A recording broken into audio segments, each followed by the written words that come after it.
Aaron Chen, should I take David De Gea off for a cheaper goalkeeper? What do you think? And then I'll get to Amos Boff, Zaha or Arnautovic. What I will say is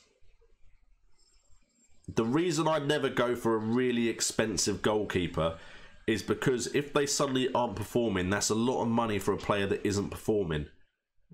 Whereas I feel like having a cheaper goalkeeper, if they don't perform, I'm not too bothered about it because I've got money in players that I feel more confident in. And now with a keeper, one moment of madness can take away the clean sheet. You can have a bad defence in front of you that suddenly just aren't playing that well, and you don't keep the clean sheet. And unless you're Edison, you're not likely to get assists or goals. So that's why I very, very rarely, if ever, have gone with an expensive goalkeeper. So now you've got that issue of, do I keep David De Gea because he's that expensive, whereas I'm using my transfers elsewhere. And I think ideally you want to pick your keepers and not change them unless you're going for a wild card. That's the way I look at it. As far as Zaha versus Arnautovic, of course Zaha hasn't played this game week yet. So, and last game week it was West Ham were facing Liverpool, so Arnautovic didn't have the easiest of opponent.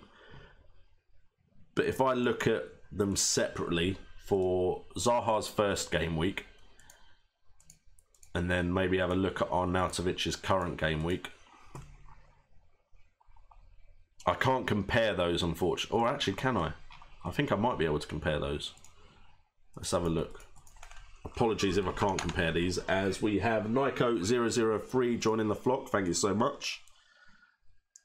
So we go previous game week and then compare. Yeah, it looks like it works. So, I mean, heat maps, can't really tell much, kind of similar positioning. Arnautovic had a much better game against Bournemouth than Zaha had against, was it Fulham they played, I believe, first game week. So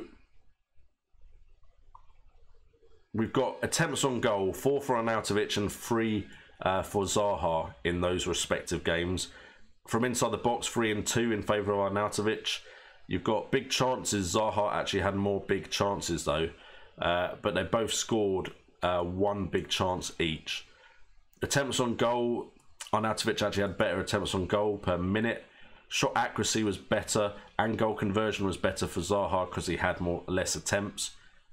Chances created in favour of Arnautovic though, quite easily. So Arnautovic looks the better option when you're looking at the stats. Then when you look at the fixtures, Palace have Watford, Southampton, Huddersfield, Newcastle, Bournemouth, Wolves, Everton. Whereas West Ham have Arsenal next, Wolves and Everton, but then it's Chelsea, Man U, then it's Brighton, then it's Tottenham. So for me, Zaha would be the more logical pick right now.